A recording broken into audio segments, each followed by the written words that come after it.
Hello అండి. మనం ఇంట్లో టెంకాయలు కొడతాం కదా, వీటిని మనం డైరెక్ట్గా తీస్తే రాదు, గట్టిగా ఉంటాయి. ఒక వారం రోజులు ఫ్రిడ్జ్లో పెట్టండి. ఫ్రిడ్జ్లో పెడితే చుట్టూ లూజ్ అయిపోతుంది. లూజ్ అయిపోయి మనం చాకుతోని ఇట్లా విప్పంగానే వచ్చేస్తుంది మొత్తం. ఒక వారం రోజులు కంపల్సరీ పెట్టాలి. పెడితే వచ్చేస్తుంది చక్కగా, మొత్తం డిప్పలాగా వచ్చేస్తుంది లోపలికి వెళ్ళి, మొత్తం ఏమి అంటుకోకుండా చక్కగా. నేను చేస్తున్నాను చూడండి, ఇలాగా మొత్తం వచ్చేస్తుంది అనుకోండి. ఇప్పుడు దీన్ని మనము అంటే పైన ఈ బ్రౌన్ కలర్ది మనం తీసేయాలి. తీసేస్తే బాగుంటుంది, ఎందుకంటే వైట్గా వస్తుంది మనకు కొబ్బరి అనేది. మనం అంటే నిల్వ చేసుకోవడానికి ఒక మంచి ఐడియా చెప్తాను, అదన్నమాట.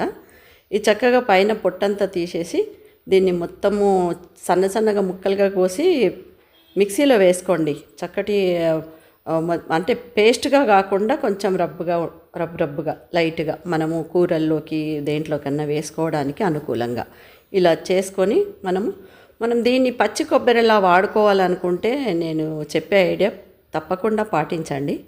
మరి ఇలా మెత్తటి పౌడర్ లాగా అవుతుంది కదా, అంటే మెత్తగా అవుతుంది, మరి మెత్తగా పేస్ట్ లాగా కాకుండా ఇలా చేసుకొని ఒక బౌల్లో చక్కగా ఇలా కుదించి సన్నగా చాకుతో ఘాట్లు పెట్టుకోండి. మనం ఎప్పుడు తీసినా బాగుంటుంది అది.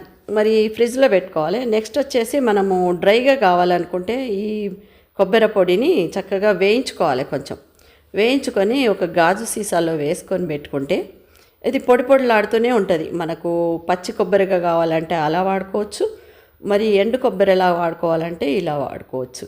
చక్కటి ఐడియా కదా. మీకు నచ్చితే ఈ రెండు విధాలా ఉపయోగించుకోండి.